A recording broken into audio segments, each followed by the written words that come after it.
And joining me now is Indigenous leader and No campaigner, Warren Mundine.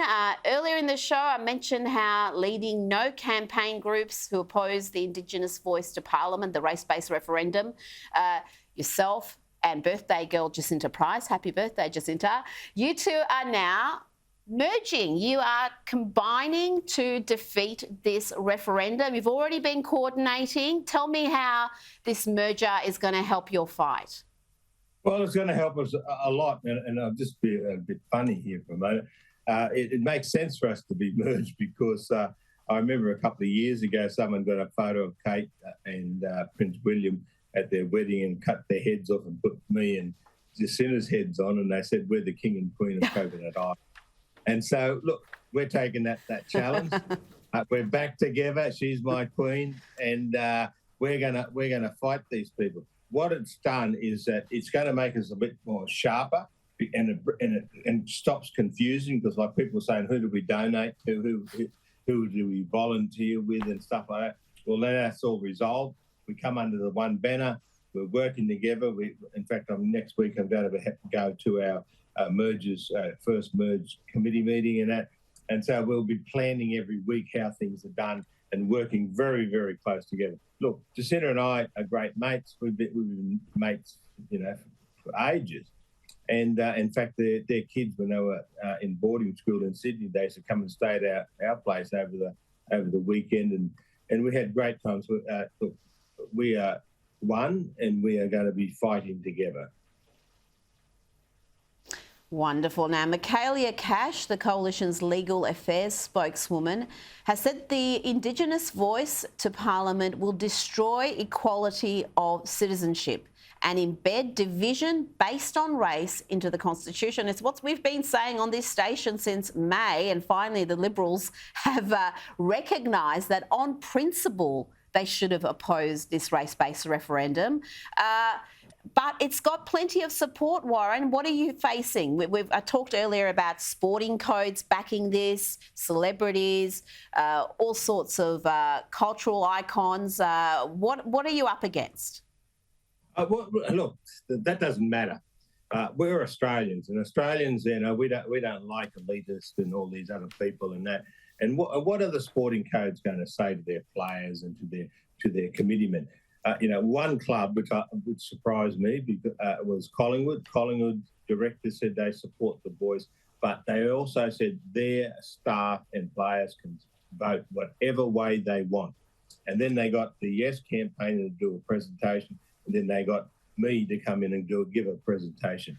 That's the way to do it. The way Valenti has gone in the NRL, I get phone calls from players and ex-players and people who are working in the NRL, and they're ropeable, that they can't speak out, that they've been silenced, and that they're scared about their job because of the road that Valenti is taking the NRL. If the yes vote, and I'm very confident we're going to defeat the yes vote. If we defeat the yes vote, where does the NRL stand? Like their supporters, their wider Australian community just said, "Hey, fellas, mate, you got it wrong." And they're going to look like a bunch of idiots. So it's about time some of these sports people grew up and actually started doing what their job is, and that is entertainers and show us how footy's really played, and we can have a couple of beers and a meat pie in the stands and have a great time. And that's what I used to do all my life when I used to go to the. Now you get all these bloody lectures about this and bloody lecture about that. I can tell you 90% of the people in the crowd couldn't give a crap. Well, I think even the ones who may support the voice, I know there's a lot of left-leaning sports fans who are also sick of politics intruding into the sport. They just want to go to sport and get away from politics and everything else that's stressing them. They do not want this stuff shoved down their throat every week. Every week it's a different cause.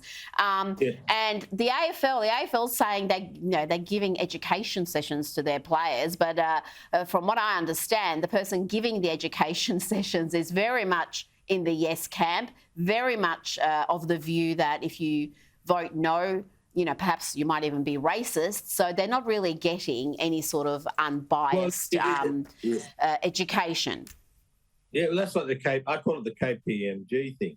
Yeah, out of the blue, after I did an article for this AFR, they rang me up and said, look, our CEO said that, I've read Warren's article, so we should get both sides of the argument, the yes campaign and the no campaign. That's fantastic, but that's not happening in every club. No, I can tell you that. It certainly hasn't happened thus far. It didn't happen.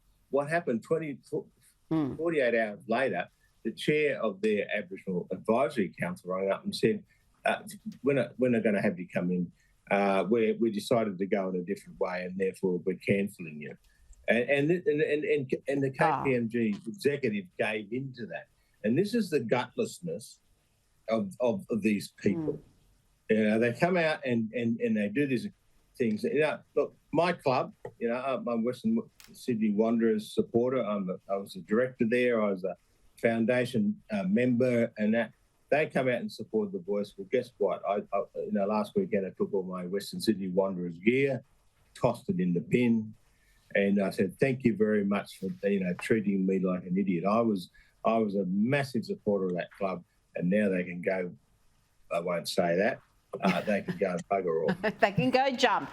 Well, absolutely. I mean, and you're so right. It is so gutless. They supposedly care about the Indigenous community, and that's why they're so active in pushing this referendum, and yet they silence an Indigenous man like yourself who can give them some real insights into, why people may be voting no. Now, the Victorian Bar is allowing its members to decide whether or not they will take a public stance on the proposed Indigenous voice. I've heard from several of their members who are not happy at all. One of them, Neil Brown KC, says that the only option for the lawyers is to vote to support the voice or to not take a stand. There's no option to oppose it. I'm going to be speaking to that King's Council on Monday night. But Warren, it's just another example of the state of public discourse. Stay silent or support it, but God forbid you should actually advocate for the no side. Well, it's more than that.